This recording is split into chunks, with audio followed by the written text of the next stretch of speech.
اعوذ باللہ من الشیطان الرجیم بسم اللہ الرحمن الرحیم وَإِذْ قُلْتُمْ يَا مُوسَىٰ لَن نُّؤْمِنَ لَكَ حَتَّىٰ نَرَى اللَّهَ جَهْرَةً فَأَخَذَتْكُمُ الصَّاعِقَةُ وَأَنْتُمْ تَنظُرُونَ ثُمَّ بَعَثْنَاكُم مِّن بَعْدِ مَوْتِكُمْ لَعَلَّكُمْ تَشْكُرُونَ۔ آج کا درس سورہ بقرہ کی دوسری سورت کی آیت نمبر 55 سے شروع ہو رہا ہے، اور آپ کو یاد ہوگا کہ خطاب چل رہا تھا بنی اسرائیل سے، اور ابھی بہت دور تک چلے گا۔ تقریباً 60 آیات ہیں جس میں تقریباً لگاتار خطاب بنی اسرائیل ہی سے ہے، بیچ بیچ میں درمیان میں کچھ اصولی باتیں بتانے کے لیے ایک بریک ہے، اور پھر وہی خطاب جاری ہو جاتا ہے۔ اور یہ بھی یاد ہوگا کہ سلسلہ کلام کو جوڑنے کے لیے میں بتا دوں کہ یاد دلا دوں کہ بنی اسرائیل کو خطاب کیا گیا، یہ وہ قوم ہے جس کے اندر پے در پے بہت لمبے عرصے تک اللہ نے بہت نبی اور رسول بھیجے، اور انہوں نے ان نبیوں کی اور رسولوں کی قدر نہیں کی اور اپنی ذمہ داری کو ادا نہیں کیا۔ تو پھر اس قوم کو معزول کیا گیا، اور معزولی کا طریقہ یہ ہوتا ہے کہ اللہ نے پھر کسی اور جگہ رسول بھیجا، کسی اور کا انتخاب کیا۔ رسول جس قوم میں آتا ہے، جو رسول کی امت ہوتی ہے، اس کی ذمہ داری یہ ہوتی ہے، خالی بات اتنی نہیں کہ رسول آئے اور انہوں نے نماز روزے کی تاکید کر دی، کچھ اچھی باتیں بتا دیں۔ ایک انقلاب آتا ہے، ایک انقلاب لانے کے لیے رسول آتے ہیں، اور رسول کی یہ ذمہ داری ہوتی ہے کہ وہ ایک امت ایسی تیار کرے، گروہ ایسے تیار کرے جو باقی قوموں کی امامت کرے، باقی تمام دنیا کی وہ کے امام بنے۔ رسول انہیں پہنچا دیں اور وہ باقی دنیا کو پہنچا دیں۔ تو بنی اسرائیل نے جب یہ فرض اپنا ادا نہیں کیا، نہ صرف ان کی اپنی حالت سدھری، نہ ان کی نافرمانیاں بند ہوئیں، اور نہ وہ اس لائق ہوئے کہ وہ قوموں کی امامت کرتے، تو پھر اللہ نے قوم تبدیل کر دی اور حضرت محمد صلی اللہ علیہ وسلم کو بھیجا اب ایک دوسری نسل میں جو بنی اسماعیل تھی، حضرت اسماعیل کی نسل میں سے۔ تو اب یہ چونکہ ابھی قریب کی وہ قوم گزری ہے، اس سے پہلے بہت قومیں گزری جن میں اللہ نے بہت سے رسول بھیجے، یا ہندوستان میں بھی بھیجے، لیکن یہ بالکل قریب کی قوم تھی، اس کے حالات سے لوگ واقف تھے۔ تو اس لیے ان کا بیان اس کے اندر سب سے زیادہ ہے پچھلی قوموں میں، اور ان کو براہ راست ڈائریکٹ خطاب بھی کیا گیا ہے کہ اللہ کی طرف سے کسی کے لیے کوئی پکشپات، کوئی طرفداری نہیں ہے، بلکہ یہ سیدھے سے اصول ہیں۔ تم سے جو اللہ نے وعدے کیے تھے، یہ قوموں کے اوپر اٹھنے، عروج اور زوال، قوموں کے بلندی پر جانے اور قوموں کے ہلاک ہونے اور تباہ ہونے اور پستی میں جانے کے جو وعدے، جو اصول اللہ نے بتائے تھے، اس کے مطابق تم سے اللہ نے وعدے کیے تھے، اور تم سے وعدے لیے تھے۔ تم اگر اپنے وعدے کو پورا کرنے والے نہیں بنو گے تو پھر وہ منصب تمہارا نہیں رہے گا، انہیں پھر تم پورا کرنے پر آمادہ ہو، پھر تمہارے لیے عزت ہے۔ یہ کوئی مستقل بات نہیں ہے، یہ اصول بتائے۔ یہ سلسلہ چل رہا ہے بنی اسرائیل کو خطاب کر کے، اور ابھی پچھلی چند آیات سے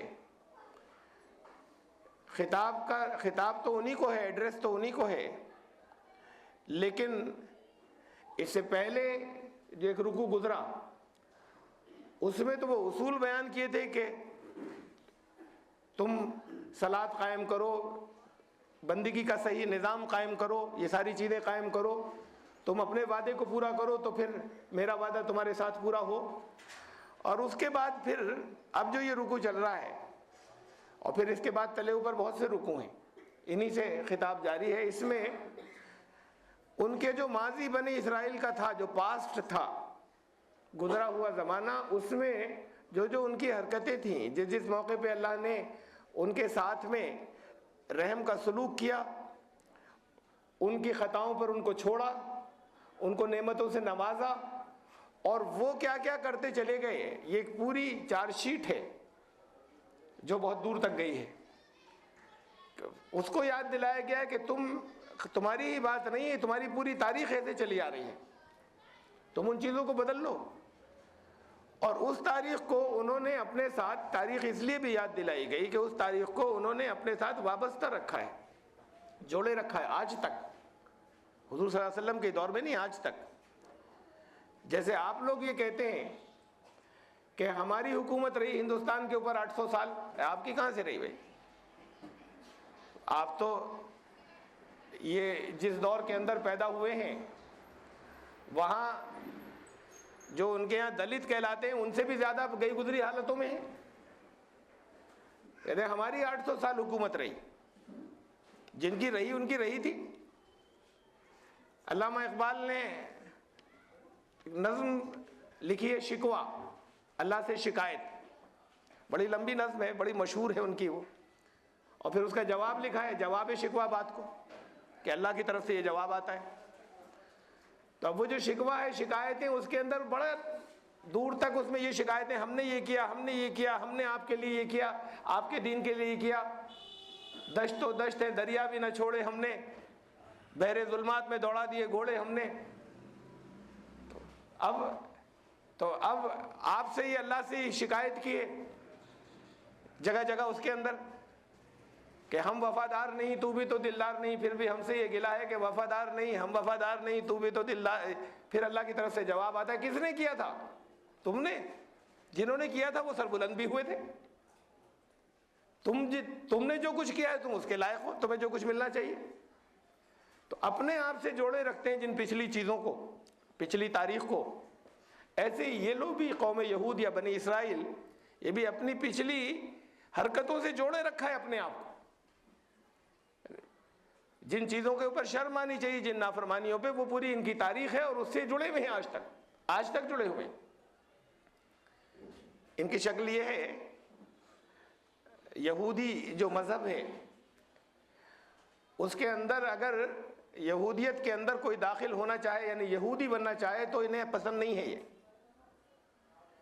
دنیا کے باقی سارے مذاہب کے لوگ بڑے خوش ہوتے ہیں کہ اچھا یہ آئے ہمارے یہاں، دوسرے مذہب کو چھوڑ کر، اپنے کو چھوڑ کر.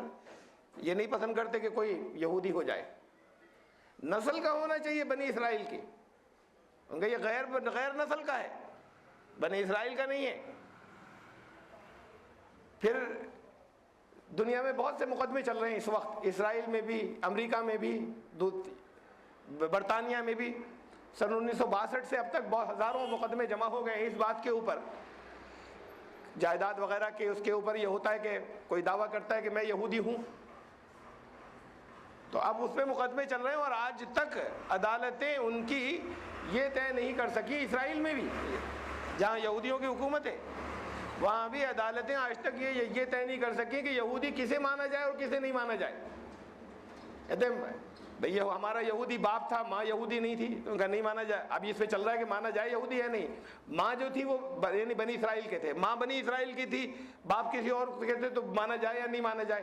دونوں ہونے ضروری تھے. ہم نہیں تھے، ہم دوسرے مذہب سے آ گئے ہیں، ہم نے سب کچھ قبول کر لیا ہے، انہیں یہودی مانا جائے یا نہیں مانا جائے، اس پہ مقدمے چل رہے ہیں. بھئی اسلام میں کوئی داخل ہو، کلمہ پڑھے، داخل ہو جائے، اس سے کوئی مطلب نہیں کہ ماں باپ کیا ہیں. لیکن یہاں پر نسل کا ہونا ضروری ہے، وہی نسل جو بنی اسرائیل چلی آ رہی ہے. تو وہ جو کچھ ان کے اپنے آپ کو اس شکل میں اس تاریخ سے اتنا زیادہ جوڑا ہوا ہے انہوں نے، اور وہ تاریخ پوری ان کی جرائم کی تاریخ ہے. یعنی جرائم، یہ چوری چکاری کی بات نہیں ہو رہی، جرائم جو دینی جرائم ہے، مذہبی جرائم ہے، اس کی تاریخ ہے پوری ہے. وہ دور، وہ یہ بیان جو ہے وہ جاری ہے اس وقت چارج شیٹ کے. دیکھو تم نے جب وہی کہتے تھے تو اللہ جواب بھی اسی انداز میں کہ تم نے یہ کیا، تم نے یہ کیا، یاد کرو تم نے یہ کیا. تب جن لوگوں سے کہا جا رہا ہے انہوں نے نہیں کیا، لیکن یہ اپنے آپ کو ان سے جوڑے ہوئے کہ تمہاری تاریخ یہ ہے، مقصد یہ ہے. تو پھر اس کا نتیجہ ہے اس میں یہ آج کی اس پس منظر میں پھر یہ آج جو درس ہے پیچھے سے چلا آ رہا ہے، یہ میں نے آپ کو اس کو پیچھے سے جوڑنے کے لیے ایک سلسلہ کلام کے لیے خلاصہ بتایا. اب یہ آج کی آیت ہے کہ وَإِذْ قُلْتُمْ يَا مُوسَىٰ لَن نُؤْمِنَ لَكَ حَتَّىٰ نَرَى اللَّهَ جَهْرَةً فَأَخَذَتْكُمُ الصَّاعِقَةُ وَأَنْتُمْ تَنظُرُونَ. اور یاد کرو تم یہ بھی کہ جب تم نے موسیٰ سے یہ کہا تھا، تو اب خطاب تو ان سے ہے، یہ جو بنی اسرائیل کے آج کے لوگ ہیں. حضرت موسیٰ کو گزرے ہوئے زمانہ ہو گیا، لیکن یہی ہے کہ تمہاری تاریخ یہ ہے اور تم اس سے ہٹ نہیں رہے ہو، اپنے طرز عمل کو چھوڑ نہیں رہے، اسی پر قائم ہو آج بھی. تو اس لیے کہا جا رہا ہے کہ تم نے یہ کیا تھا. یاد کرو کہ جب تم نے موسیٰ سے یہ کہا کہ ہم تمہارے اوپر ایمان نہیں لائیں گے حتیٰ نر اللہ جہرتن، جب تک ہم صاف صاف ان محسوس آنکھوں سے اللہ کو دیکھ نہ لیں. یہ مذہبی قوموں کے اندر ایک دیوالیہ پن کی علامت ہوتی ہے، جہاں لوگ محسوسات یعنی جو چیزیں محسوس کر سکتے ہیں، چھو سکتے ہیں، دیکھ سکتے ہیں، سن سکتے ہیں، جب تک وہ محسوسات سامنے نہیں ہو تو باتیں سمجھ میں نہیں آتی. کہ بھئی بھگوان سامنے ہو، مورتی بنی ہوئی، تو سمجھ میں آ رہا ہے کہ بھگوان ہے، ورنہ کیا کریں. یہ قوموں کے دماغی ذہنی گراوٹ اور زوال کی نشانی ہوتی ہے، پتن کی، کہ وہ اس مقام تک اوپر آ نہیں سکتے، آ نہیں پاتے. جو روحانی طور پر جو تباہ ہو چکی ہوتی ہیں قومیں، کہ جب تک کوئی چیز محسوس خود نہ نظر آنے والی چیزوں کے ذریعے نہ ہو، جب تک ماننے کو تیار نہیں ہوتے. کچھ ہونا چاہیے سامنے. پوجا کیسے کریں؟ مندر میں مورتی ہونی چاہیے. تو ایسے ہی یہ ایک بڑے لمبے عرصے تک غلامی میں رہے فرعون اور فرعون کے آل فرعون کی قوم کے. حضرت موسیٰ وہاں سے نکال کر لائے اور بچا کر لائے. اللہ نے انہیں غرق کر دیا، جو آل فرعون ان کا پیچھا کر رہے تھے، ان کو بچایا. صدیوں کی غلامی، 400 سال سے زیادہ کی غلامی سہتے، غلامی کے اندر رہتے رہتے غلامانہ ذہنیت بن گئی تھی. اونچے اٹھ کر سوچنے کا کوئی ابھی تک تصور ہی نہیں آیا تھا ذہن کے اندر. یہ آپ کے ہاں یہاں جو لوگ، جو قوم اپنے آپ کو ہندو کہتی ہے، یہ ہندو حضرات بھی کیا کہتے ہیں؟ یہ کہتے ہیں کہ اگر یہ ہٹائی جائے مورتی تو پھر کیسے دھیان کریں؟ تو کچھ سامنے کچھ ہونا چاہیے. اور منہ سے یہ کہتے ہیں ان کے سارے عالم، وہ بھی جو مورتی پوجا کے قائل ہیں، وہ بھی زبان سے یہ کہتے ہیں، اسے کہتے ہیں مورتی پوجا کو ساکار اپاسنا، یعنی کوئی چیز آکار کی، شکل صورت کی سامنے ہونی چاہیے عبادت کے لیے. اور جہاں کوئی چیز شکل صورت کی سامنے نہیں ہو، اسے کہتے ہیں نراکار اپاسنا، یعنی آکار شکل صورت کچھ نہیں ہے، اللہ کو یاد کر رہے ہیں، دھیان کر رہے ہیں. تو یہ بھی یہ کہتے ہیں، ان کے سارے جتنے پنڈت یا عالم ہیں ان کے مذہب کے، وہ سب اس بات کو کہتے ہیں، اس میں کوئی اختلاف نہیں ہے کہ نراکار اپاسنا اتم ہے، یعنی اصل افضل تو وہی ہے، کوئی شکل صورت نہ ہو، کوئی مورتی نہ ہو. یہ سب مانتے ہیں کہ اس کی کوئی شکل صورت نہیں ہے، خدا کی، ایشور کی، سب مانتے ہیں. لیکن یہ کہتے ہیں سادھارن لوگ نراکار کی اپاسنا نہیں کر سکتے، یعنی عوام اس کی عبادت نہیں کر سکتے جس کو وہ دیکھ نہیں پاتے. یہ ہے فلسفہ ان کے یہاں کا. تو یہ کہتے ہیں کہ پہنچنا ہمیں نراکار تک ہی ہے، لیکن پہلے ذرا ساکار کے مادھیم سے پہنچیں گے. یہ جو شکل صورت ہے اس کے ذریعے سے پہنچیں گے، پہنچنا وہی ہے. وہ کہتے ہیں منزل وہی ہے اور وہی افضل ہے اور وہی اصل حقیقت ہے. تو یہ قوموں کا جو مذہبی پتن ہوتا ہے اور زوال ہوتا ہے، اس میں وہ اس سے اوپر اٹھ نہیں پاتے کہ جب تک کسی چیز کو محسوس شکل میں دیکھ نہ لیں. کہ صاحب خدا جو ہے اچھا ٹھیک ہے نراکار ہے، لیکن انسان بن کر آ جاتا ہے، رام چندر جی بن کر آ گیا، شری کرشن بن کر آ گیا، کچھ یہاں محسوس ہو گئی ہے، یہ آ گیا.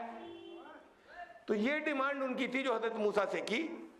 چونکہ حضرت موسیٰ علیہ السلام کا یہ تجربہ گزر چکا بہت پہلے، اس واقعے سے جس کا حوالہ دیا جا رہا ہے کہ ان کو طور پہاڑ پر طلب کیا گیا تھا اور ان سے اللہ تعالیٰ نے کلام کیا تھا.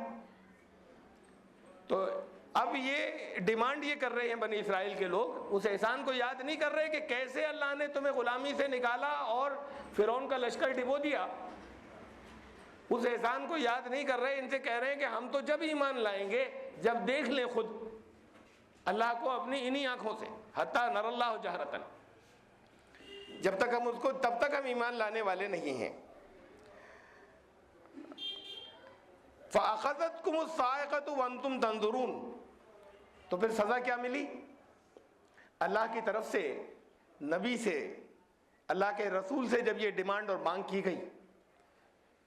اب یہ اس جگہ قرآن شریف کے اور حصوں کے اندر اس کی تفصیلات ہیں اس واقعے کی، یہاں پر نہیں ہیں۔ سورہ اعراف میں 7ویں سورت میں ہے کہ 70 لوگ تھے ان کے قبیلے کے بڑے، جنہیں مکھیا پردھان کہیں، وہ چھانٹے گئے کہ یہ جائیں گے تمہارے ساتھ۔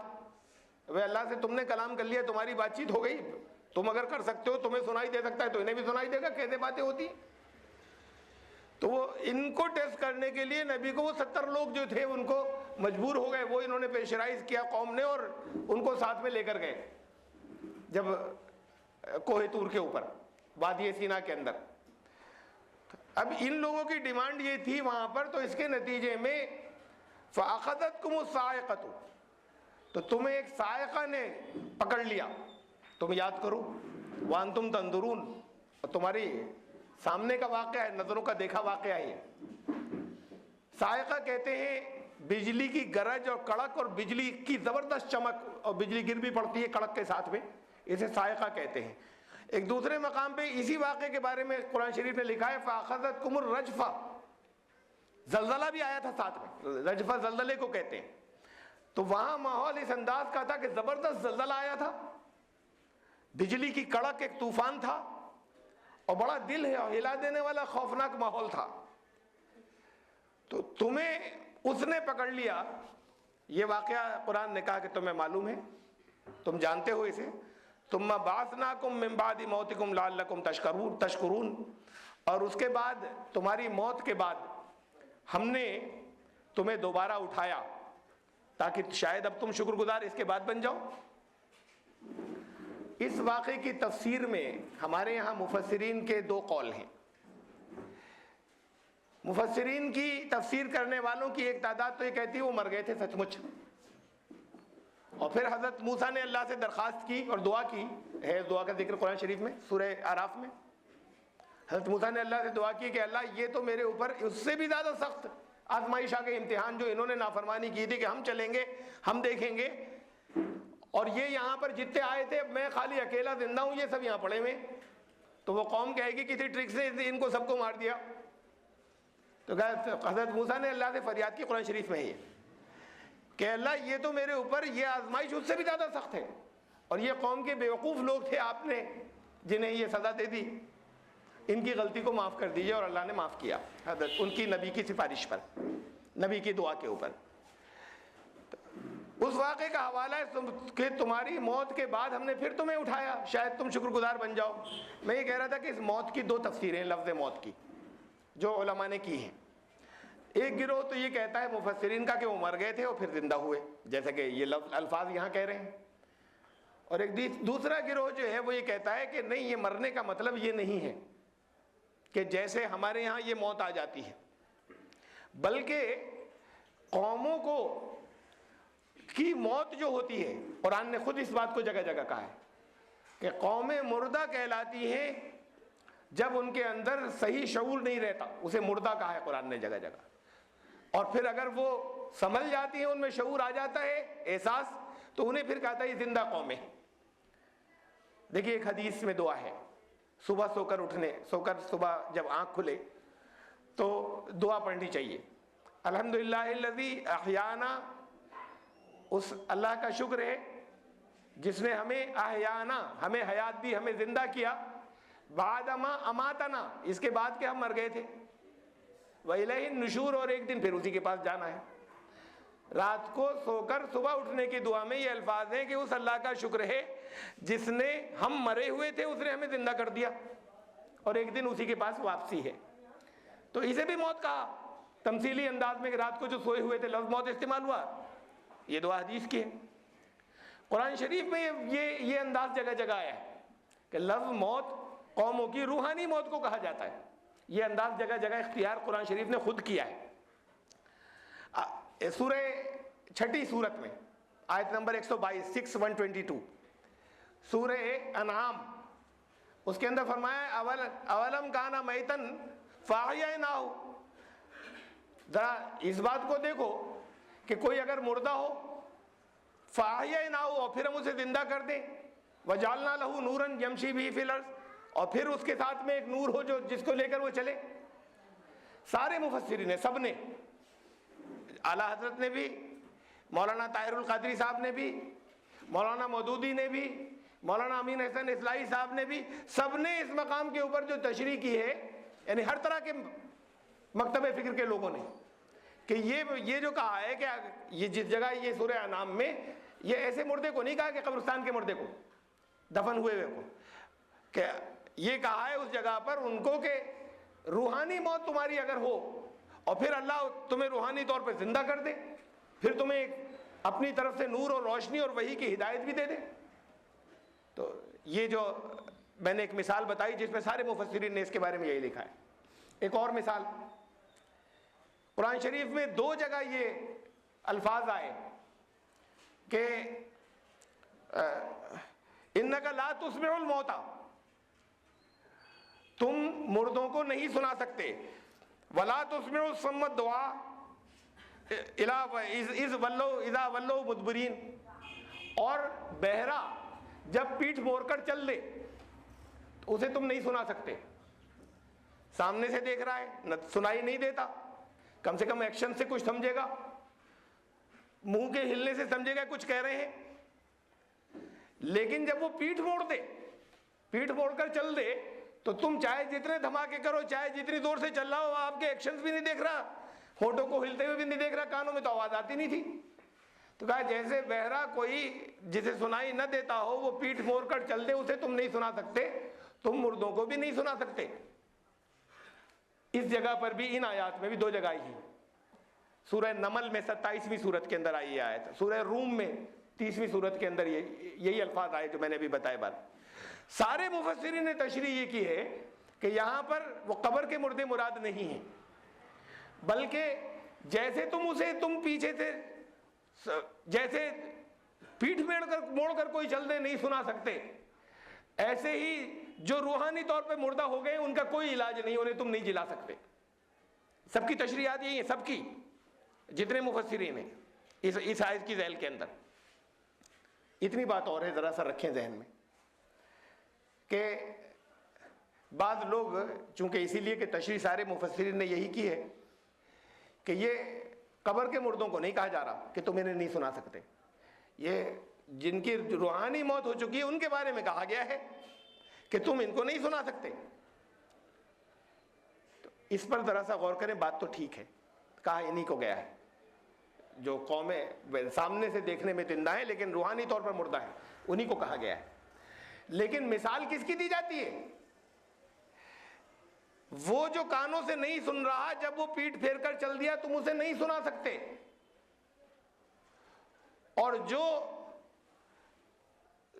مردہ ہیں، ایک اور جگہ کا کہ من فی القبور، جو قبروں میں تم انہیں نہیں سنا سکتے. تو یہ کہنا، جب تک کس کی مثال دی جاتی ہے؟ مثال جب دی جاتی ہے تو اس کی جو حقیقتیں ہوں وہاں سے مثال لائی جاتی ہے. کہ کوئی کانوں سے نہیں سن رہا، پیٹھ پھیر کر چل دیا، تو یہ حقیقت ہے، سب جانتے ہیں، تم اسے نہیں سنا سکتے.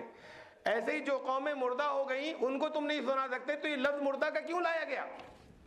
اس لیے کہ مردوں کو یہ بھی حقیقت ہے، اس کی مثال دی ہی لی گئی کہ تم مردوں کو نہیں سنا سکتے. جب مثال، وہ جب حقیقت ہو تبھی اس کی قرآن مثال دے سکتا ہے. اور اگر ان مردوں کو سنا سکتے تو قرآن یہ نہیں کہتا کہ قومیں مردہ ہو گئی تم انہیں نہیں سنا سکتے، پھر بھی سنا سکتے پھر تو یہ لفظ اس لیے لایا جاتا ہے، کہا انہی کو گیا ہے. اور سنانے کا مطلب کیا ہوتا ہے؟ سنانے کا یہ مطلب نہیں کہ تم بول رہے ہو تو ان کو پتہ نہیں چلا.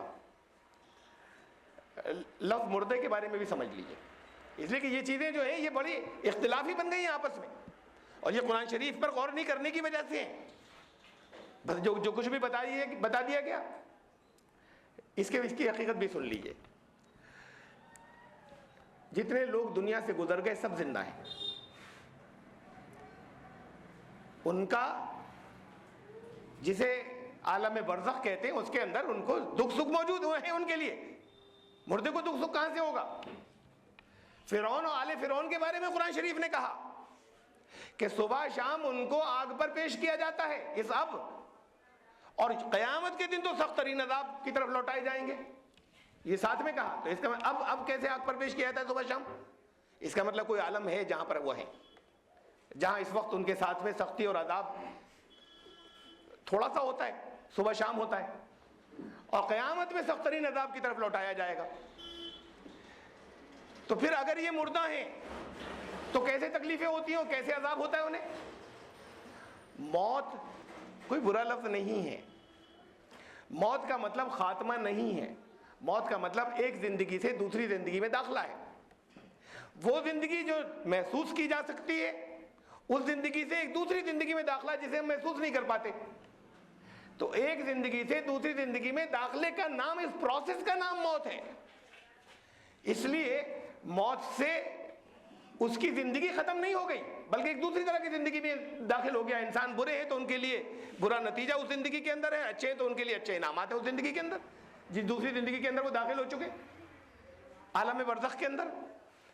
تو یہ کوئی برا لفظ نہیں ہے. اور یہ بات کہ یہ اس کو توہین آمیز سمجھ لیا کہ آپ نے لکھا، بڑی انسلٹنگ لفظ ہے. تو قرآن شریف نے رسول اللہ صلی اللہ علیہ وسلم کے لیے فرمایا، قرآن کے الفاظ ہیں، انک میتن، ایک دن تمہیں موت آنی. پہلے خطاب تو حضور صلی اللہ علیہ وسلم سے تھا. انہم میتون، سب کو جتنے ہیں ان سب کو ہی موت آنی. کل نفس ذائقۃ الموت، ہر نفس کو موت کا مزہ چکھنا ہے. تو اس میں خطاب کر کے کہا رسول اللہ صلی اللہ علیہ وسلم کہ تمہیں بھی آنی ہے. تو یہ کوئی انسلٹ کیا، توہین کی بات نہیں ہے، قرآن کے الفاظ ہیں. بلکہ موت خاتمہ نہیں ہے، بلکہ یہ تو جو اچھے لوگوں کے لیے تو پھر بڑے انعامات کا ہے. وہ موت یہاں پر زندگی بھر بڑی قربانیاں دیں، بڑی تکلیفیں اٹھائیں، پتھر کھائے، لوگوں کی گالیاں سنی، وہ کانٹوں کے اوپر چلے، اب انعامات کی دنیا شروع ہو گئی. تو یہ تو پھر ان کے لیے بڑے اعزاز کی بات ہے کہ اپنے رب کے انعامات کے اندر داخل ہو گئے. اس زندگی سے نکل کے جو امتحان کی زندگی کے اندر تھے، اس زندگی سے اس زندگی میں ٹرانسفر کو موت کہتے ہیں. ان کے لیے وہ یقیناً بے پناہ سوچنے کا مقام ہے ان لوگوں کے لیے کہ جن کے اعمال اچھے نہیں ہیں، کہ وہ لوگ جو اس حالت کے اندر گزر گئے وہ بڑی تکلیف کے اندر ہیں. ان کے لیے موت واقعی بری چیز ہے، ورنہ ان کے لیے تو اپنے رب سے اور قریب تر درجہ ہو جانے کی چیز ہے. اللہ والے جو ہیں، اس زندگی سے نکل جانا، اپنے رب سے اور قریب ہو جانا ہے. تو یہ قرآن کے الفاظ ہیں. میں اپنی طرف سے کوئی فلسفہ نہیں سنا رہا آپ کو کہ ہر نفس کو موت کا مزہ چکھنا ہے. تو یہ ذہنوں میں یہ تصور بٹھا دیا گیا. تو یہ جو فاقت، تو ایک دوسرے گروہ نے اس میں تشریح کی، یہ دوسرا گروہ، ثم بعثناکم من بعد موتکم، تمہاری موت کے بعد، یعنی ان کا کہنا یہ ہے کہ وہ اس کے ساتھ میں ایک بے ہوشی کی حالت میں گر پڑے تھے، اور وہ ان کی روحانی موت تھی. ان کا یہ سوچنے کا انداز شعوری طور پر، ثم بعثناکم، پھر ہم نے تمہیں اٹھایا اس موت سے. یعنی وہ زندگی دی کہ اب تمہارے اندر وہ شعور پیدا ہو جائے. تمہیں اس پر شکر گزار ہونا چاہیے. یہ اپنی علامت دکھانے کے بعد یہ اٹھانا، بعثت، بعثناکم، تمہیں تمہاری بعثت کی، تمہیں اٹھایا. یہ لفظ بھی قرآن شریف کے اندر استعمال ہوا ہے، اور سو کر اٹھنے کو بھی کہتے ہیں. ایک سورہ کہف کے اندر 18ویں سورت کے اندر اصحاب کہف کا ایک واقعہ بیان کیا گیا ہے. کچھ نوجوان تھے جو اپنے دور میں صحیح راستے کے اوپر تھے. اس وقت کی جو حکومت تھی وہ کفر پر تھی، اور عوام بھی کفر پر تھے، اکثریت بڑے ظالم تھے. ان سے بچ کر وہ ایک غار میں ان لوگوں نے پناہ لی. یہ واقعہ قرآن شریف کے اندر ہے، اور یہ واقعہ تاریخ میں ان سے، قرآن سے بہت پہلے سے بھی چلا آ رہا ہے. ایک غار کے اندر پناہ لی. اس غار کے اندر اللہ نے ان کے اوپر ایک نیند طاری کر دی، سلا دیا. تقریباً قرآن کہتا ہے کہ 309 سال وہ وہاں پر سوتے رہے. اس کے بعد قرآن نے فرمایا ثم بعثناہم لنعلم ای الحزبین احصیٰ لما لبثوا امدا، پھر ہم نے انہیں اٹھایا، بعثت کی، بعثناہم، نیند سے اٹھایا تھا، مرے نہیں تھے ان کو. ثم بعثناہم، پھر ہم نے ان کی بعثت کی، یعنی ہم نے انہیں اٹھایا. تو نیند سے اٹھنے کو بھی قرآن بعثت کہتا ہے. ایسی حالت میں جس میں شعوری طور پر دماغ کام نہیں کر رہا ہے، آدمی ایسی حالت میں بے ہوشی میں پہنچ جائے یا نیند کی بے ہوشی میں پہنچے، اس سے نکلنے کو موت سے نکلنا بھی کہتے ہیں، اس سے نکلنے کے لیے بعثت کے الفاظ بھی آتے ہیں، خود قرآن میں آئے.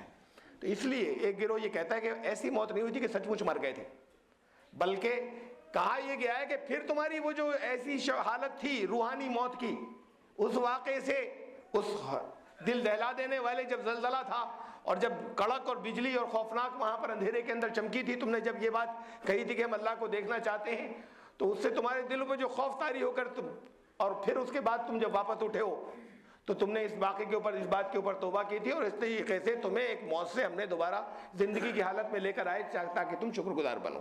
بہرحال واقعہ چاہے جو ہو، چاہے وہ سچ مچ مر گئے ہوں اور چاہے وہ ان کی روحانی موت ہو، لیکن اصل بات یہ ہے کہ کہا یہ گیا کہ تم شکر گزار نہیں ہو، لگاتار ناشکرے اس کے بعد بھی ناشکریاں کرتے رہے، مرنے سے جیے تھے تب، اور چاہے اس شکل میں تھے کہ پھر اللہ نے اس واقعے سے ان کے ذہنوں کو کھول دیا تھا تب، پھر دوبارہ تم اس حالت میں کیا تو اس لیے تھا کہ تاکہ تم شکریہ ادا کرو.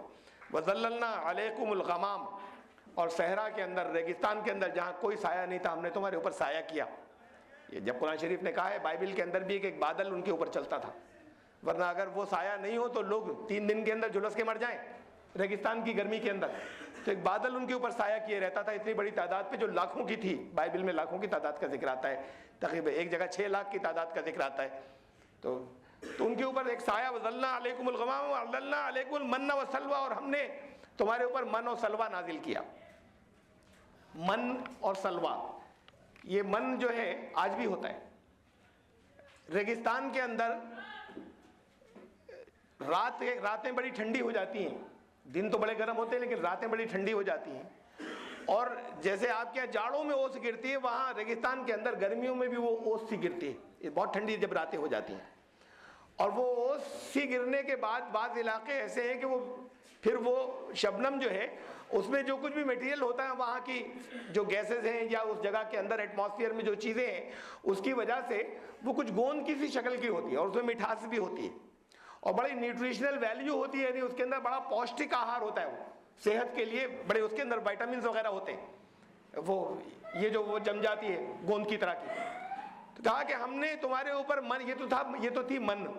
اور سلوا جو ہے ایک پرندہ تھا بٹیروں کی سی شکل کا، جو وہاں پر جھنڈ کے جھنڈ آتے تھے. ریگستان میں ہر جانور زندہ نہیں رہتا، لیکن بعض جانور ریگستان کے جو وہیں ریگستانی ہی جانور ہوتے ہیں، ان میں کہ ایک بٹیرے کے جھنڈ آتے تھے، جو ایسے وہ پکڑ لیا کرتے تھے کہ وہ جیسے وہیں تڑپ تڑپ کے گر رہے ہوں، اور ان کو وہ پکڑ لیا کرتے تھے، بڑی آسانی کے ساتھ میں پکڑ لیتے تھے.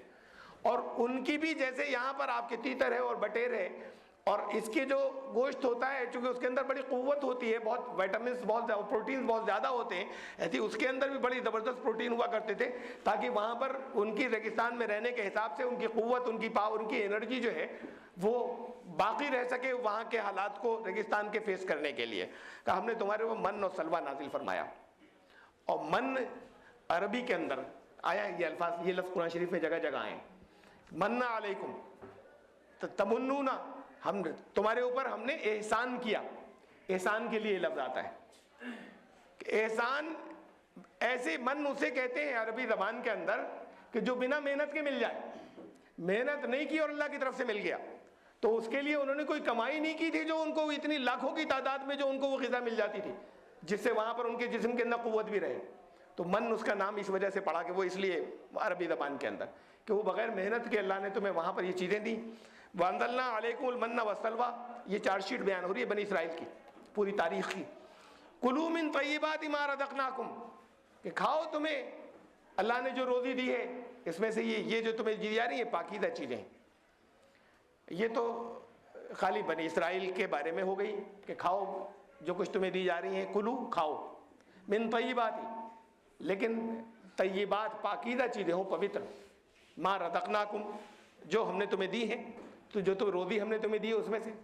اس بات کو سمجھ لیں، یہ بھی بڑی اہم بات ہے، بہت باریک بات ہے جو میں آپ کو بتا رہا ہوں. دیکھیے 6ٹھی سورت کا پھر میں حوالہ دے رہا ہوں، سورہ انعام کا، کہ اس میں صاف لفظوں میں یہ کہلا دیا کہ تم ان سے کہہ دو، قل ما اجد فیما اوحی الی، جتنی اللہ کی طرف سے میرے پاس وحی آتی ہے اس میں سے تو مجھے نہیں ملتا محرمن، کوئی بھی چیز حرام، کوئی بھی کھانے والا کھاتا ہے سوائے 5 نام گنائے، سوائے اس کے کہ میتتن مردہ ہو یا بہنے والا خون ہو، جس چیز کے اندر بہنے والا فلوئنگ بلڈ ہو وہ ہو.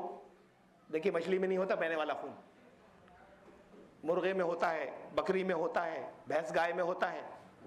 بہنے والا خون ہو، جب تک حلال ان کو نہیں کیا جائے گا، اور جن چیزوں میں بہنے والا خون نہیں ہوتا انہیں حلال نہیں کرنا پڑتا.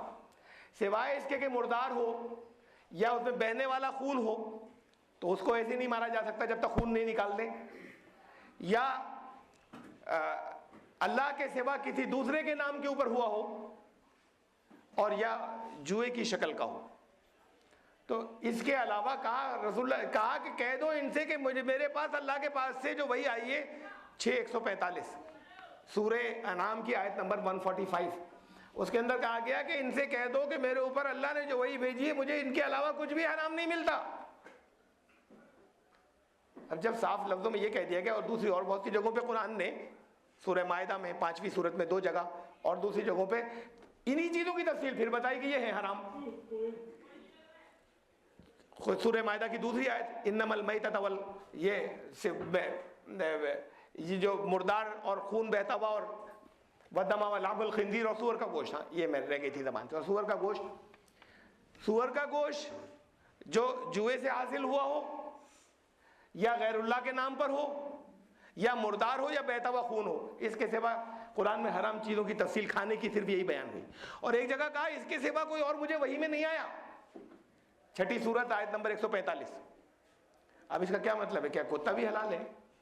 یہ تو اس میں نہیں آتا، نہ مردار میں اگر زندہ ہے تو، اور اس لسٹ میں سے نہیں آتا. وہاں تو جانوروں کے نام لے کے تو خالی ایک سور کا نام لیا گیا. دیکھیے حلال اور حرام یہ بڑی باریک بات ہے، اور قرآن پر غور کرنے سے آتی ہے. خالی حلال اور حرام، حرام کے بارے میں تو صاف صاف کہہ دیا گیا کہ حرام بس یہ چیزیں ہیں، لیکن قرآن نے کہا جتنی چیزیں لفظ حرام تو نہیں آئے، لیکن ایسا نہیں کہ تم کھا لو انہیں ساری چیزوں کو. کہا طیبات بھی ہونی ضروری ہے، کلوا من طیبات ما رزقناکم، ان چیزوں کا پوتر و پاکیزہ ہونا بھی ضروری ہے. کتا پوتر و پاکیزہ میں نہیں آتا. ایسی اور بہت سی وہ چیزیں جن سے رسول اللہ صلی اللہ علیہ وسلم نے روکا کہ انہیں مت کھانا، انہوں نے ان چیزوں کی ڈیٹیل بتائی کہ پھر وہ پوتر و پاکیزہ نہیں ہیں. پوتر و پاکیزہ کون سی چیزیں ہوتی ہیں، اور اپوتر اور ناپاک کون سی ہوتی ہیں؟ اپوتر وہ ہیں جنہیں کھانے سے کچھ نہ کچھ خرابیاں انسان میں پیدا ہوتی ہیں، چاہے وہ صحت میں ہو اور چاہے وہ روحانی طور پر اخلاق اور عادتوں کے اندر ہو. بعض کھانے سے اخلاق اور عادتیں خراب ہوتی ہیں. بعض غذائیں ایسی ہیں جیسے نشہ، اگر انہیں استعمال کیا جائے تو اس سے کچھ عادتوں میں تبدیلی آتی ہے. تو کہا طیبات پاکیزہ ہونی چاہیے، یہ بھی ساتھ میں ضروری ہے. وہ تفصیل جو ہے وہ نبی کریم صلی اللہ علیہ وسلم نے دی کہ یہ چیزیں ہیں انہیں کھا سکتے ہو. تو حرام کی لسٹ تو وہی ہے، لیکن وہ چیزیں جنہیں حرام نہیں کہا وہ بھی سب نہیں کھائی جا سکتی، اس لیے کہ ان میں سے بھی یہ ضروری ہے کہ پوتر و پاکیزہ چیزیں ہونی چاہیے. اور اپوتر اور ناپاک کیا ہے وہ حضور صلی اللہ علیہ وسلم نے، نبی کریم صلی اللہ علیہ وسلم نے ڈیٹیل بتا دی، پھر وہ بھی نہیں کھا سکتے. تو ان سے کہا کہ دیکھو یہ سب پاکیزہ رزق ہے، انہیں کھاؤ تم. طیبات ہونی چاہیے. وما ظلمونا ولکن كانوا انفسهم یظلمون. اور انہوں نے ہمارا تو کچھ بھی نہیں بگاڑا، ہمارا کچھ نہیں بگڑا، جو حرکتیں کرتے گئے خود قوم کی حالت تباہ ہو گئی. ولیکن كانوا انفسهم یظلمون، اپنے اوپر خود ظلم کر لیا کرتے ہیں لوگ، اپنے نفسوں کے اوپر لوگ اپنے اوپر خود ظلم کر ڈالتے ہیں. ہمارا کیا بگڑا اس کے اندر؟ جو کچھ ان کو ہدایات دی جاتی ہیں انسانوں کو، وہ اگر ان ہدایات پہ عمل نہ کریں تو وہ عمل نہیں کر کے خود اپنے اوپر ظلم کر ڈالتے ہیں. ولیکن كانوا انفسهم یظلمون. وَإِذْ قُلْنَا ادْخُلُوا هَٰذِهِ الْقَرْيَةَ فَكُلُوا مِنْهَا حَيْثُ شِئْتُمْ رَغَدًا. اور پھر وہ بھی یاد کرو تم. اب یہ سب تاریخ کے حصے گنائے جا رہے ہیں، ان کی جو چارج شیٹ ہے، ان کے اوپر جو الزامات کی فہرست ہے بنی اسرائیل کے اوپر کہ یہودیوں کہ انہوں نے کیا کیا کیا، اس واقعے کو بھی یاد کرو کہ تم سے کہا گیا کہ داخل ہو جاؤ اس قریہ یا اس بستی کے اندر. مفسرین نے، ہمارے تفسیر کرنے والوں نے اندازے لگائے، چونکہ نام تو نہیں لیا یہاں کون سی بستی میں، تو بہت سے طرح طرح کے اندازے لگائے ہیں کہ فلاں بستی تھی، فلاں تھی، فلاں تھی. لیکن ہمیں جو روٹ ملتا ہے ان کا بنی اسرائیل کے نکلنے کا، وہ وہاں پر ہے، بائبل کے اندر ہے. کدھر ایک مرتبہ وہ، اور قرآن شریف میں اس کے اشارے ہیں کہ ایک مرتبہ وہ ان کو قرآن نے یہ کہہ دیا تھا ان سے کہ یہ جو اسرائیل کا علاقہ ہے یہ لکھ دیا تھا کہ تمہارے لیے لکھ دیا گیا، کتب اللہ علیکم، اللہ نے لکھ دیا تمہارے لیے. اب آپ کو بڑا حیرت ہوتی ہے نا کہ آج یہاں پر بنی اسرائیل اللہ کی طرف سے اتنے عتاب کے اندر اتنے زیادہ قرآن شریف میں ان کے اوپر جگہ جگہ لعنت و ملامت ہے، یہ الفاظ ہیں. اور ہمارے یہاں یہ بھی ساتھ میں جڑ گیا ہے خوب بچپن ہی سے. جنہوں نے قرآن شریف کی کچھ باتیں نہیں سنی تو وہ تو نہیں سنی، جنہوں نے جو کچھ سنتے رہے بچپن سے لگاتار جگہ جگہ تفسیروں میں اور مختلف واقعات میں ساتھ میں یہ جوڑ دیا گیا ہے کہ قیامت تک یہ ذلت کی حالت میں رہیں گے، قیامت تک اب ان کو کوئی حکومت نصیب نہیں ہوگی. اس کے بعد یہ اسرائیل کے اندر آ کر بیٹھ گئے. اب وہ خاموش لوگ کہ بھئی یہ کیسے ہو گیا. 6 ارب ممالک ایک طرف سے جن سے ان کی جنگ ہوئی تھی، یہ نمازیں پڑھنے والے ایمان والے ادھر تھے 6 ارب ممالک، اور ادھر سے یہ اکیلے اسرائیل تھے، اور اس نے ان سب کو 6 دن کے اندر بھگا دیا اور وہاں قبضہ کر لیا، اور وہ قبضہ آج تک ہے. تو اب اس کی کیسے ان دونوں چیزوں کی قرآن شریف کہہ رہا ہے کہ جوڑ. ارے کسی ایک جگہ بھی نہیں کہا کہ قیامت تک اس حالت میں رہیں گے، کہا ہی نہیں قرآن نے کہیں. ذہنوں میں آ گیا ہے کوئی ایک آیت تو لائیے کہ قرآن نے کہا ہے قیامت تک یہ حالت رہے گی. اصول بتائے ہیں کہ جو دنیا میں آگے آنے کے قوموں کے اصول ہوتے ہیں انہیں جو کوئی اپنائے گا وہ آگے آ جائے گا. دنیا میں قوموں کے نیچے جانے کے جو اصول ہوتے ہیں ان اصولوں کو کوئی اپنائے گا تو وہ نیچے اس کی حالت ہو جائے گی، نیچے گر جائے گا. ان اصولوں کو وہ پھر اپنا لے جو اصول ہوتے ہیں آگے اونچے اٹھنے کے تو پھر وہ اونچے اٹھ جائیں گے. وہ اونچے اٹھے. وہ فلسطین کا علاقہ جس میں یہ اسرائیل بنا سن 1948 میں، جگہ جگہ سے جتنے یہودی دنیا کے تھے وہاں لا کر بسائے گئے. یہ وہ لوگ تھے جن کے بارے میں کہا گیا کہ ضربت علیکم الذلۃ والمسکنہ، ان پہ ذلت طاری کر دی گئی، ان پر مسکنت کے مطلب میں بات کو بتاؤں گا، وہ طاری کر دی گئی ان کے، جن کے بارے میں قرآن نے یہ کہا تھا. وہ واقعی جگہ جگہ پٹے. بڑی لمبی تاریخ ہے ان کی پٹائی کی، ان کی ذلت کی. غلام قوموں کو جتنی جو کچھ ان کے ساتھ کیا جا سکتا ہے، ان کے ساتھ میں ان کی عورتوں کے ساتھ میں ان کی وہ سب کچھ ان کے اس سے کہیں زیادہ ان کے ساتھ ہوا پوری تاریخ کے اندر، اور دنیا کے ہر حصے میں ہوا. جرمنی میں ہٹلر نے 60 لاکھ یہودیوں کا تو قتل عام کر دیا. چیکوسلواکیہ میں مارے گئے، وہاں سے نکالے گئے. پولینڈ سے نکالے گئے، روس سے مار کر نکالے گئے، ہنگری سے مار کر نکالے گئے، یوگوسلاویہ سے مار کر نکالے گئے. یہ سارے ملک ہیں جہاں پر ان کی حالت بہت بری تھی. اور آج کی پوزیشن یہ ہے کہ یہ اپنی جن اصولوں کی بنیاد پر ان کے پاس جو پاور آئی ہے اس کی بات کو آپ چھوڑ دیں. لوگوں کی سمجھ میں یہ آتا ہے کہ یہ تو بڑا مطلب امریکہ کی حکومت کو چلاتے ہیں، سب کچھ وہ یہودیوں کے فیور میں کرتا ہے امریکہ، دنیا کی سب سے بڑی طاقت. عوام کی پوزیشن پہ حالت یہ حکومتیں یہ کرنے پہ مجبور ہیں، اور اس میں ہمارے لیے بڑا سبق ہے کہ کیوں وہ حکومتیں یہ کرنے پہ مجبور ہیں.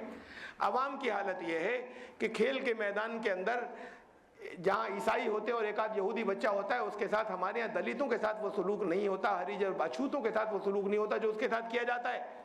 ہر بچہ اسے گالی دیتا ہے، ہر ایک اسے چھیڑتا ہے، ہر ایک اسے ذہنی اذیت، دماغی اذیت دیتا ہے، ستاتا ہے، کہتا ہے کرائسٹ کلر، عیسیٰ کا قاتل ہے. یہ بات یہ عیسائی بڑی نفرت ہے عیسائیوں یہودیوں میں. پھر کیوں ان کی حکومتیں ساتھ دیتی ہیں مسلمانوں کے خلاف ان کی؟ یہ ساری سوچنے کی باتیں ہیں. انہوں نے ایک لابی بنائی. اس وقت کی پوزیشن مثلاً امریکہ میں یہ ہے کہ عیسائیوں کے بعد جو بڑی اقلیت وہاں پر تھی وہ یہودیوں کی تھی، تیسرے نمبر پر مسلمان تھے. اب مسلمان ان سے تھوڑا سا بڑھ گئے، آگے برابر آئے اور ذرا سا بڑھ گئے. اب دوسرے نمبر پہ مسلمان ہیں وہاں تعداد میں، تیسرے نمبر پہ یہ یہودی. تو یہ کوئی محبتوں کی باتیں نہیں ہے. سیاست میں محبتیں نہیں چلتی. محبت کسی سے کچھ ہو، اپنا مفاد دیکھتے ہیں لوگ. تو انہوں نے ان کو کیوں یہ مسلمانوں کے خلاف جگہ جگہ ان کی ہر چیز یہودیوں کی چلتی ہے؟ اس لیے چلتی ہے کہ ہمارے وہاں پر بہت سے عالم بیٹھے ہوئے ہیں جگہ جگہ مختلف ملکوں کے.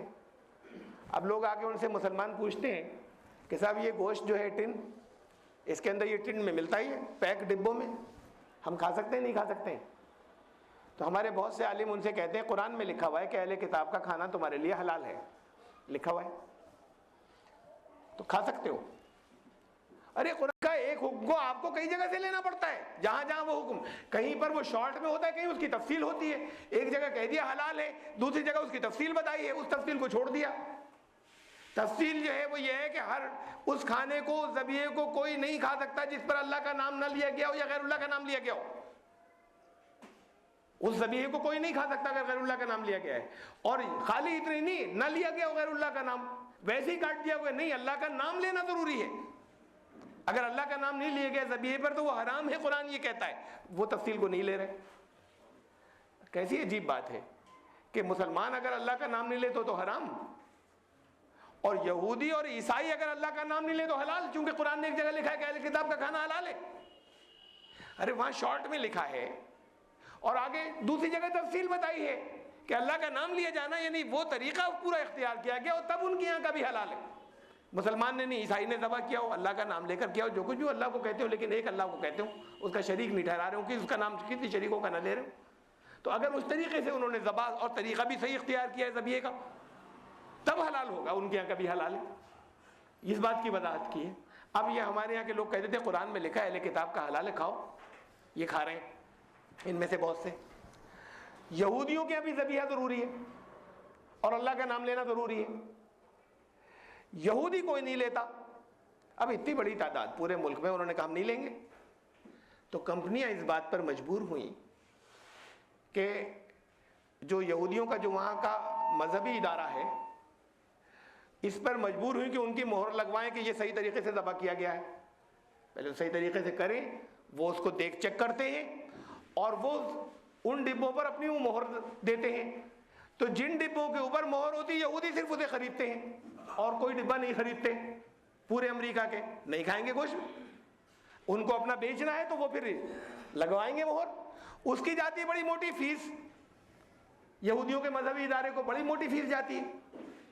وہ فیس تو وہ کسٹمر پہ ڈال دیتے کہ بھائی اتنے پینس اتنے جو ہے وہ اور کاسٹ بڑھ گئی اس کی، وہ پرائس ہی ہو گئی. اب مسلمان بھی جو حلال کا لینا چاہے ان ڈبوں کو لے سکتا ہے، لیکن وہ لے رہا ہے، مسلمان بھی خرید رہا ہے اور اس میں سے وہ فیس کٹ کٹ کے جا رہی ہے یہودی اداروں کو.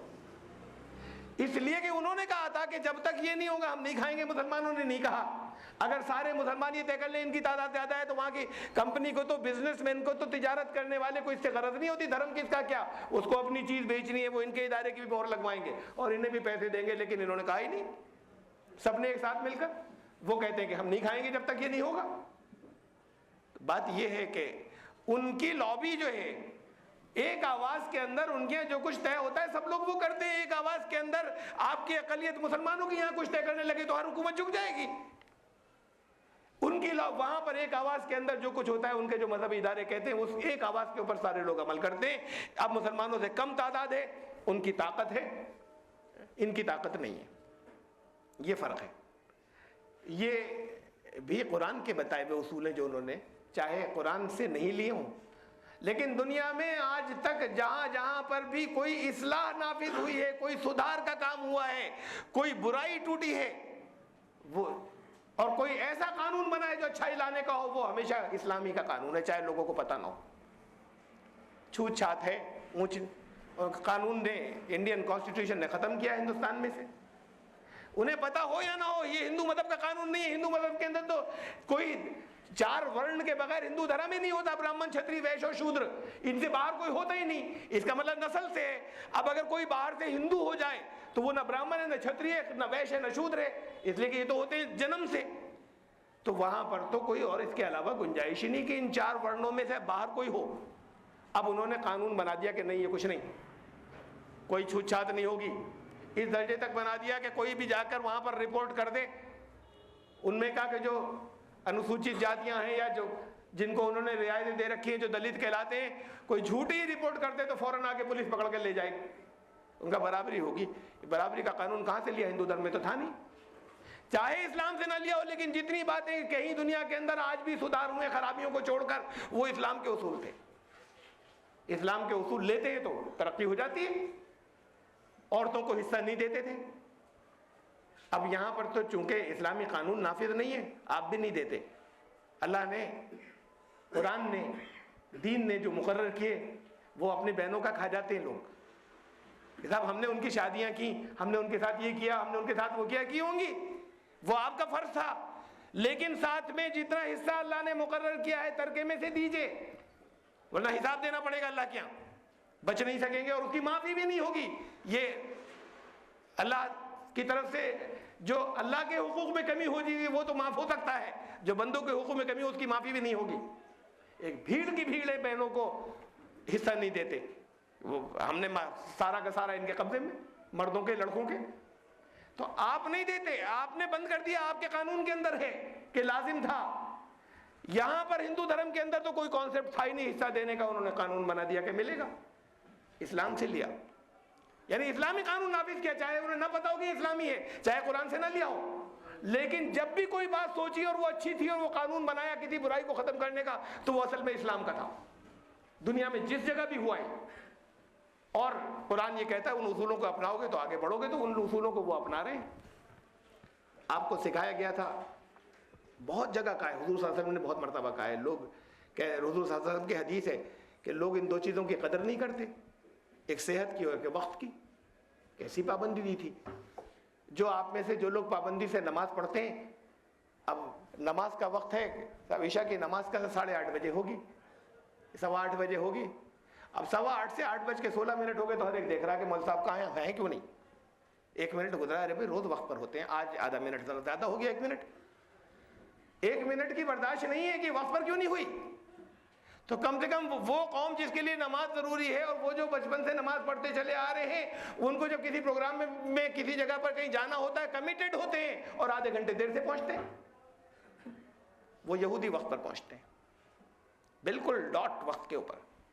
دنیا میں عیسائیوں سے زیادہ یہودی وقت کے پابند ہیں. انہوں نے وہ اصول لے لیے تو ترقی تو ہوگی. اللہ نے یہ بتایا کہ جو ان ضابطوں کو اپنائے گا, یہاں دنیا میں تو دنیا کے قانون بنا دیے ہیں کہ جو یہ قانون کو اپنائے گا وہ قانون, وہ اس کو اوپر جانا ہے, اور جو اس قانونوں کو چھوڑے گا انہیں نیچے جانا ہے. یہ تو ضابطے ہیں. ان ضابطوں کی خلاف ورزی جب یہاں پر مسلمان کریں گے تو نیچے جائیں گے, اور انہی ضابطوں کو چاہے وہ ایمان والے نہیں ہوں, اگر وہ لوگ لے لیں گے تو وہ اوپر اٹھیں گے. انہوں نے لے لیے. سن 1948 سے پہلے برسا برس سے, صدیوں سے, اگر کوئی لوگوں نے جنہوں نے دیکھا ہے, صدیوں سے حالت یہ تھی, کوئی جاتا تو خیمے تھے, ٹینٹ تھے, ان خیموں اور ٹینٹوں کے اندر وہ جو عرب رہتے تھے فلسطینی, بڑی بری حالت کے اندر, کہ آپ سوچ نہیں سکتے کیسے ان کے لیٹرین تھے اور کیسے کھانے پینے کے انداز تھے اور کیا چیزیں تھیں. ایسا جیسے قبائلی چلے آ رہے ہیں صدیوں سے. یہ آئے, انہوں نے جنت بنا دیا اس جگہ, نقشہ بدل دیا. انہی یہودیوں نے جب ان کو لا کے جگہ جگہ سے پٹ کے آئے تھے, اس جگہ کو انہوں نے, وہ جگہ جہاں واقعی زرخیز تھی, ان کے پاس پانی نہیں تھا, فلسطینیوں کے پاس یہ آئے ہیں تو وہاں پانی کی تمام جل تھل ہو گیا. وہ لوگ جب آئے انہوں نے محنتیں کی. پہلی وحی آئی تھی نبی اکرم صلی اللہ علیہ وسلم پہ, جو پہلی وحی آئی تھی, پہلا لفظ تھا اقرا, پڑھو. اس پہلی وحی میں جو 5 آیتیں تھیں, اس میں یہ کہہ دیا گیا تھا اقرا وربک الاکرم الذی علم بالقلم, پڑھو, تمہارے رب کا بڑا کرم ہے, بہت کرم کرنے والا ہے, سب سے زیادہ بڑھ کر ربک اکرم الذی, جس نے علم بالقلم, علم دیا قلم کے ذریعے. یعنی علم الانسان ما لم یعلم, تو انسان کو وہ علم حاصل ہو گیا جو نہیں تھا پہلے. یعنی واضح کر دیا تھا قرآن نے کہ پڑھائی خالی کافی نہیں ہے, جب تک قلم کا استعمال نہیں ہوگا پڑھائی علم میں نہیں بدلے گی. قرآن نے یہ واضح کر دیا تھا پہلی وحی کے اندر. جس دین نے یہ دیا, اس پہلی وحی کے بعد وہ نبی صلی اللہ علیہ وسلم جب تشریف لائے, تو پھر انہوں نے جنگی قیدی آئے جنگ بدر کے, ان قیدیوں کو چھوڑنے کا کمپنسیشن ہی رکھا کہ 10 لوگوں کو لکھنا پڑھنا سکھا دو. اس جگہ سے بات شروع کی تھی, اور 250 سال کے اندر دنیا کے اندر چاروں طرف, اگر یہ اسے علم نہیں کہتے آج اس کو, اس تاریخ کو بڑے فخر کے ساتھ بیان کرتے ہو, کہتے ہیں وہ علم نہیں ہے. دنیا کے اندر سارے پہ ان کا غلبہ تھا. ایک یورپ کے اندر, اسپین کے اندر, اٹلی کا بہت سا حصہ مسلمانوں کے قبضے کے اندر تھا. 1/3 دنیا پر ان کا 250 سال کے اندر پہنچ گئے اس علم کی بدولت. جن علاقوں کو مسلمان فتح کرتے تھے, پرانے یونانی فلسفے, جہاں پہ پہلے یونان میں علم تھا, علم ختم ہوا, علم کی قدر ختم ہوئی, تباہ ہو گیا. تو وہاں سے جن علاقوں کو فتح کرتے تھے, جب قوموں سے ایگریمنٹ ان سے کچھ ہوتا تھا, ان قوموں سے, تو ایک ایگریمنٹ مسلمانوں کی طرف سے ایک شرط یہ بھی ضرور ہوتی تھی کہ تمہارے یہاں جتنی کتابیں وہ سب ہمارے حوالے کر دو, جس کے پاس ہے. ان کے لیے وہ ان کے باپ دادا کی دھولیں کھا رہی تھی، ان کے لیے وہ بیکار تھی، یہ شرط بڑی خوشی سے مانتے تھے کہ ہاں لے جائیے، یہ قدر کرتے تھے، یہ ان لائبریریوں ان کی علوم کی یہ رکھتے تھے۔ جس دین نے یہ دیا تھا اس دین کے ماننے والوں سے یہ کہا گیا کہ یہ قتل گاہیں ہیں یونیورسٹیاں۔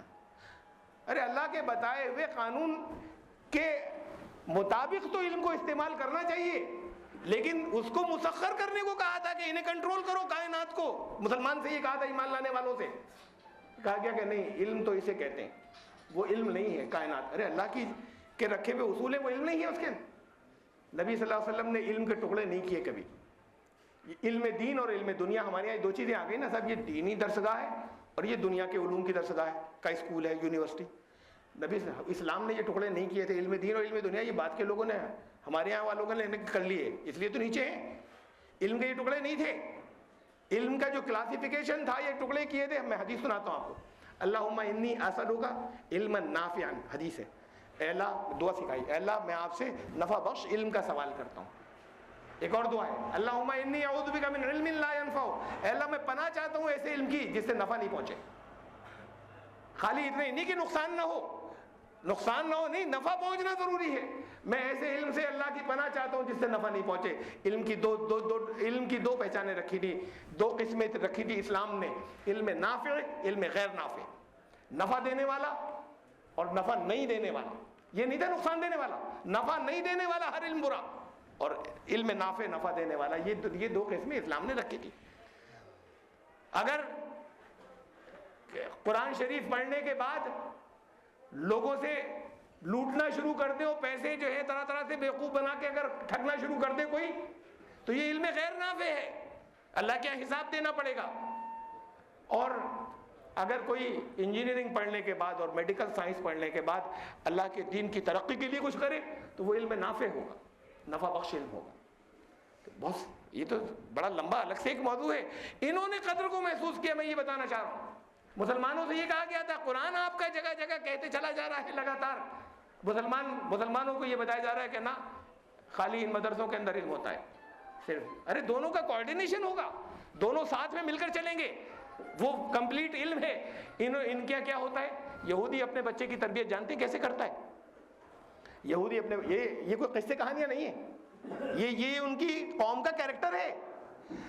ان سے یہ کہا جاتا ہے، اب وہ اپنے بچے کو سکھاتا ہے کہ دیکھو تمہارے ساتھ یہاں بڑا ڈسکریمنیشن، بڑی پکشپات ہے، بڑی پارشیلٹی ہے، یہ عیسائی تمہیں کھا جائیں گے۔ اگر تمہارے نمبر ان کے برابر آئے تو تمہارا گو کھاؤ گے، تم جگہ جگہ جوتیاں چٹکاؤ گے، تم کہیں کے نہیں ہو، تمہارے ساتھ اتنا یہاں پر پکشپات ہے۔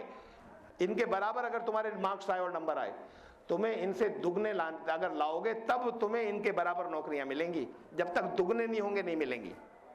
اور پھر وہ باپ اپنے بچے کو سکھاتا یہ کہ ہمیں نہیں چاہیے دگنا، ہمیں ان کے برابر نہیں آنا ہے، ہمیں ان کے اوپر بیٹھنا ہے، تمہیں دگنی محنت کرنی ہے اس سے۔ جب تم ان سے دگنی محنت کرو گے تب تو ان کے برابر کے لیول پر آؤ گے، اور ہمیں برابری نہیں چاہیے ان کی، ہمیں ان کے اوپر بیٹھنا ہے۔ تو اپنے بچے کو بچپن سے وہی تربیت دیتا ہے، تمہیں ان سے تگنی محنت کرنی ہے۔ آج یہ تمہیں ذلیل کرتے ہیں جگہ جگہ، تمہیں چھیڑتے ہیں، تمہیں یہ باتیں کہہ دیتے ہیں، تمہیں سننی پڑتی، سب سنتے چلے جاؤ، تگنی محنت کرنا، تم ان کے اوپر بیٹھو گے اور تم انہیں چلاؤ گے اور یہ چلیں گے، اور وہ چلا رہے ہیں۔ یہ قوموں کے عروج اور زوال، قوموں کے اٹھنے اور نیچے آنے کی داستانیں ہیں۔ یہ وہ چیزیں ہیں کہ جس کا قرآن نے کہا تھا کہ تم قدر کرنا، صاحب انہوں نے بنا دیا پلین، ہوائی جہاز۔ ہمیں کیا ضرورت تھی اتنی ریسرچ کرنے کی، اتنے لگانے کی، اور اس میں کھربوں ڈالر خرچ ہوئے کسی ریسرچ میں کہ کون سا پلین کیسا، اس کی شکل بدلی تو ایسی، اور یہ ہم تو ٹکٹ لیتے ہیں چلے جاتے ہیں، حج کر جاتے ہیں۔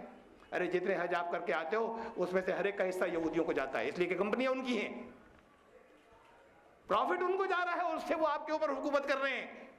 آپ کے حج کا پروفٹ بھی ان کو جا رہا ہے، کمپنیاں آپ کی نہیں ہیں۔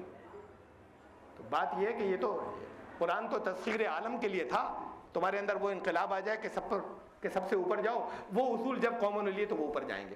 اور قرآن نے کہا یہ تو پیشین گوئی، کتب اللہ علیہ، یہ زمین تمہارے لیے اللہ نے لکھ دی ہے۔ فلسطین کے بارے میں یہ کہا، اس حصے کے بارے میں جس میں یہ آج بیٹھے ہوئے، یہ اور ایک دن پھر اور دوسرا آئے گا، اس کی پیشین گوئی ہے کہ تم اور پھر فساد کرو گے ایک مرتبہ، اور پھر تمہاری حالت یہ ہوگی کہ تمہیں نکالا جائے گا، وہ واقعہ بھی آنا ہے۔ تو یہ تو ان کو جو پھر اقتدار ملا، یہ اقتدار بھی اللہ کے کہے ہوئے کے مطابق ہے، اور انہوں نے ان اصولوں کو لے لیا، چاہے اسلام کو نہیں مانو لیکن اسلامی اصول جو اوپر لے کر جاتے ہیں قوموں کو، ان اصولوں کو انہوں نے لے لیا ہے۔ آپ نے نہیں لیا تو آپ کو یہیں رہنا ہے۔ آپ چاہے سن 48 سے لے کے آج تک چاہے جتنی دعا مانگتے رہیے، چاہے کعبے کا پردہ جا کر پکڑ کے دعائیں مانگیے، چاہے حجر اسود کو چومتے وقت دعا مانگیے، چاہے حتیم سے لپٹ کر روتے رہ کے دعا مانگیے کہ اللہ اس سے ہمیں واپس دلا دیے، وہ قبلہ اول پہ انہوں نے قبضہ کر دیا، آج تک اللہ نے نہیں سنی۔ ارے جب وہ کرو گے جو جس کے ذریعے وہ اوپر آئے ہیں تب ملے گا۔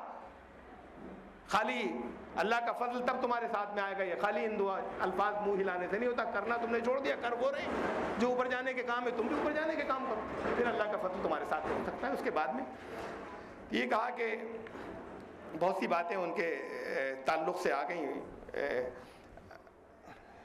سورہ کہاں گیا؟ ہاں، تو ہم نے تم سے کہا تھا کہ اس بستی میں داخل ہو جاؤ۔ یہ بستی جو ہے یہ فلسطین کی ہے، اسرائیل جہاں پر آج ہے۔ پہلی بات، وہ نقشہ جو ہے وہ پہلے وہ روٹ پر پہلے اس طرف گئے ہیں، قریب تک پہنچے ہیں، پھر قرآن میں ایک دوسرے مقام پر تفصیل ہے پوری کہ یہ جو کہا، میں پہلے اس کا ترجمہ کر دیتا ہوں کہ اور فَكُلُوا مِنْهَا حَيْثُ شِئْتُمْ رَغَدًا، خوب کھاؤ پیو وہاں پر جہاں سے جو بھی ملے تمہیں، اس بستی میں داخل ہو جاؤ۔ ابھی ریگستان میں تھے۔ وَادْخُلُوا الْبَابَ سُجَّدًا، لیکن دروازے سے داخل ہونا سجدہ کرتے ہوئے، یعنی سر جھکائے ہوئے داخل ہونا۔ سجدے کا مطلب اکڑ کر مت جانا۔ وَقُولُوا حِطَّةٌ، اور یہ کہتے ہوئے جانا کہ اب ہماری بھٹکنے کے دن ختم ہو گئے، ہماری بھٹکنے کے دن اب وہ مدت پوری ہو گئی۔ کہنے کا مطلب کیا ہے؟ منہ سے کہنے کی بات نہیں تھی، یہ مقصد یہ تھا کہ اس بات کا اپنے آپ کو احساس دلاتے ہوئے جانا کہ اللہ نے اب تمہیں یہاں پر داخل کر دیا ہے اور تمہیں یہاں پر عزت دی ہے اسی شہر کے اندر۔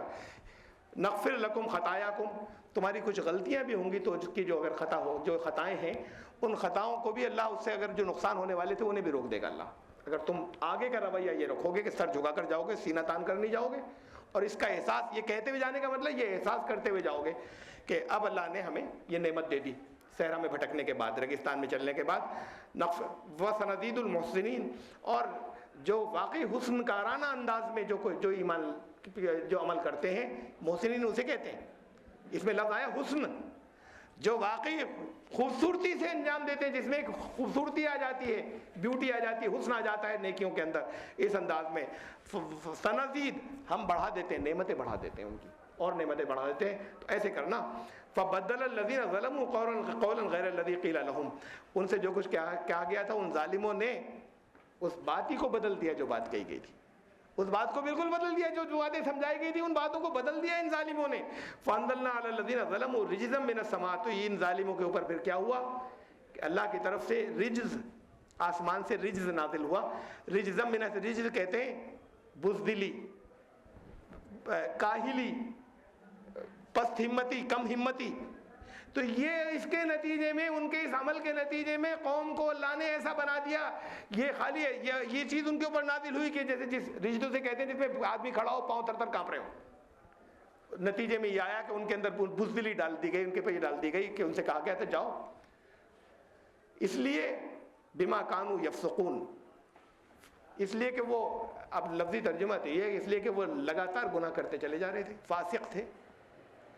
عربی میں قرآن کے الفاظ کے معنی سمجھیے، جو اوریجنل معنی ہیں عربی زبان کے اندر، فسق کہتے ہیں ایسا پھل یا ایسی کھجور، ایک تو ہوتا ہے جو وقت پر ٹھیک سے پکتا ہے، ایک وہ ہوتا ہے کبھی کبھی گٹھلی ذرا سی باہر نکل آئی، باہر کا چھلکا یا خول کو توڑ کر، وہ پھر آگے نہیں پکتا، وہ سڑ جاتا ہے، وہ پھر آگے بڑھتا ہی نہیں، جس کا خول وقت سے پہلے گٹھلی باہر کو نکل جائے، اس کو کہتے تھے فسق پرانے عرب، یعنی اس خول کو وقت سے پہلے پھاڑ دینا اور باہر نکل جانا، یعنی جو حدیں مقرر کی جائیں انہیں کراس کر دینا، تو ہو جاؤ گے ایسے کہ جو کبھی نہیں پکے گا اور سڑ جائے گا اور سوکھ جائے گا، اسے کہتے ہیں فاسق۔ تو یہ یعنی عادی گناہ گار تو ہے اپنی جگہ ترجمہ، لیکن اس میں سینس اس چیز کا ہے کہ تم ان حدوں کے اندر رہو، حدوں کو توڑو گے اور لگاتار توڑتے چلے جاؤ گے تو وہ ہوگا۔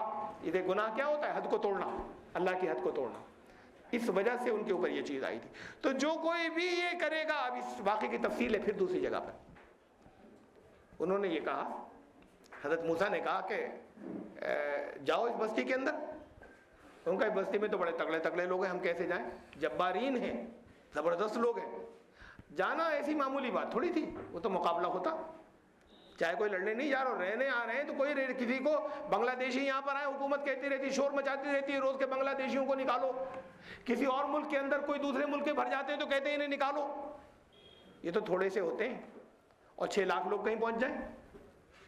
ارے ایک دن کے اندر کوئی ریلی ہوتی ہے، اگر کسی اس پارٹی کی جو پاور کے اندر ہے، اگر لکھنؤ میں ریلی ہوتی ہے تو لکھنؤ کی اس دن حلیہ بگڑ جاتا ہے. دلی میں جب کسی بڑی اس کی ہوتی ہے تو دلی کا حلیہ بگڑ جاتا ہے.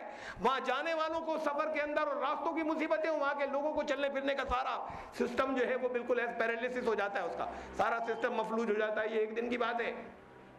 جب 6 لاکھ لوگ اس وقت کی، آج کی تعداد کی بات تھوڑی ہے کہ 1 کروڑ لوگوں کے شہر کے اندر کچھ آ گئے.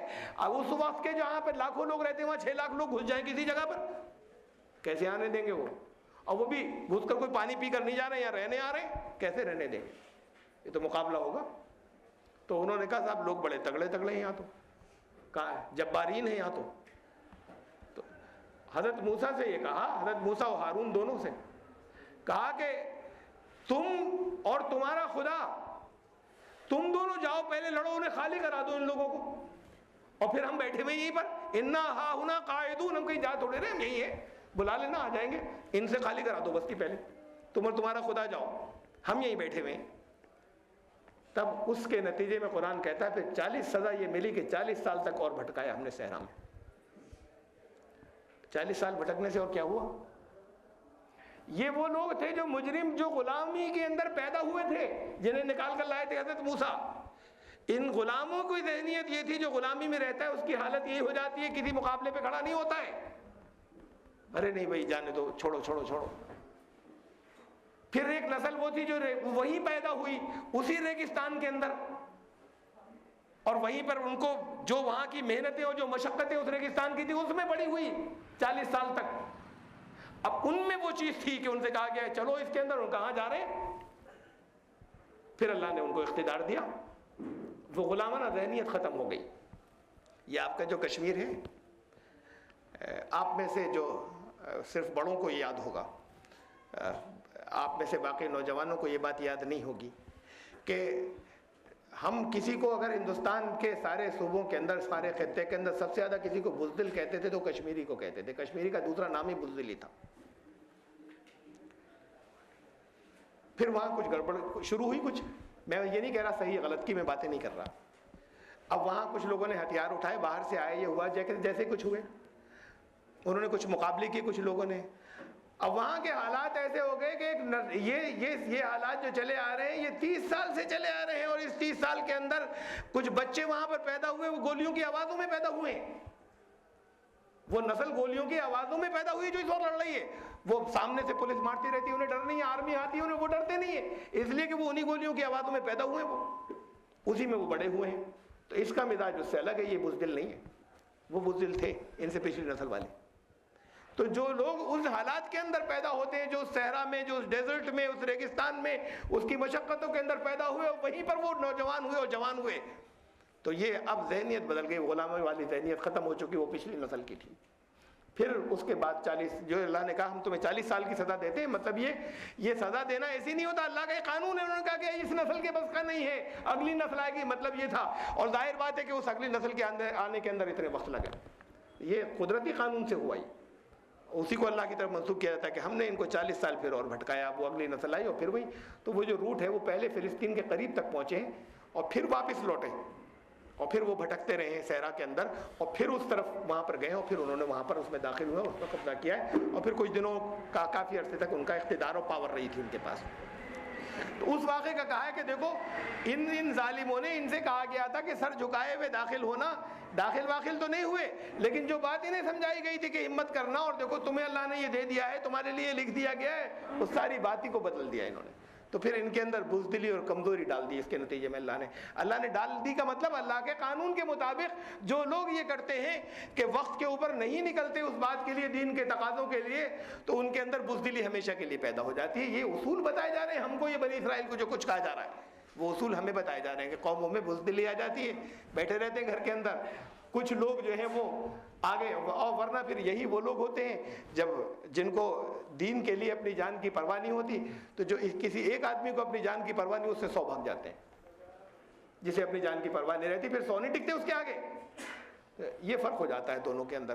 تو ایسے ہی یہ بزدلی کا اللہ نے ڈال دی کا مطلب یہ عذاب دیا ان کو، بزدلی کا، کمزوری کا مطلب اللہ کے قانون نے دیا، اللہ کے قانون کے مطابق یہ تو ہونا تھا، تو اس لیے پھر ان کے ساتھ یہ ہوا. وَسَنَزِيدُ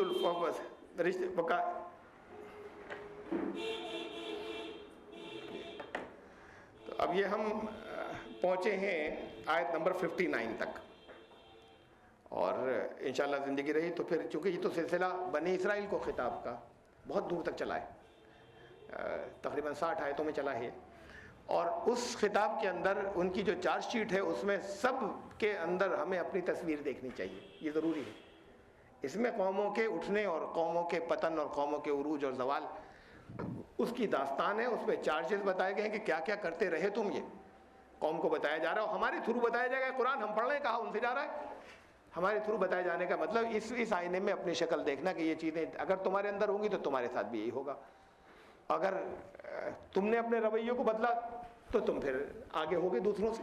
تو یہ اس کو اس شکل میں پڑھیے گا کہ ہم سے کہا جا رہا ہے، بنی اسرائیل کی تاریخ، ان کا نام لے کر سب کچھ ہمیں سنایا جا رہا ہے، یہ بتایا جا رہا ہے. اس کے آگے کا حصہ وہ چارج شیٹ بڑی دور تک گئی ہے، اور پھر انشاءاللہ زندگی رہی تو آیت نمبر 60 سے ہم پھر شروع کریں گے. اور بڑی اہم آیت آ رہی ہیں اس کے اندر آگے جا کے 62، تو آیت نمبر 60-61 پہ سے تو ہم جلدی گزر جائیں گے، اور اگر گزر سکے تو اس میں بھی حالانکہ بہت سی باتیں بہت اہم ہیں سمجھنے کی. اور آیت نمبر 62 جو آ رہی ہے 62 بڑی اہم آیت ہے، ایسی کہ پھر ایک ایسی آیت آ رہی ہے کہ جس کے اندر ایک آیت کی تفسیر میں سارا وقت نکل جائے.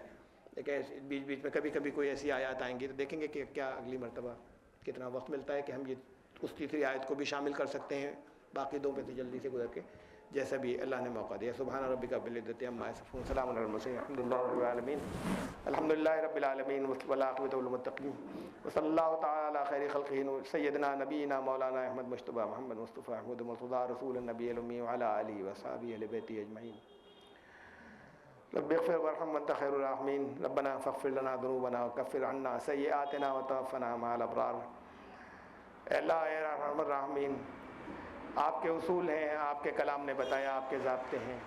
آپ نے اپنے کلام میں یہ بھی فرمایا کہ آپ ان ضابطوں کی خلاف ورزی نہیں کرتے. اے اللہ، ان اصولوں کو اور ان ضابطوں کو آپ کے اس کلام سے ہم اچھے طریقے سے سمجھ سکیں، اس کی صلاحیت عطا فرمائیں، اور اللہ پھر اس کی توفیق بھی عطا فرمائیں کہ اس کے مطابق عمل کر سکیں، ہم اپنی زندگیوں کو بدل سکیں، اپنے قوم کی زندگی بدل سکیں، ہم وہ انقلاب لا سکیں جس کے اندر ہم امام ہوں، باقی قومیں پیچھے پیچھے چلیں. اے اللہ، اس کلام کو آپ نے اسی لیے بھیجا تھا کہ اس کے ذریعے ہمیں بلندیوں پہ پہنچا دیں.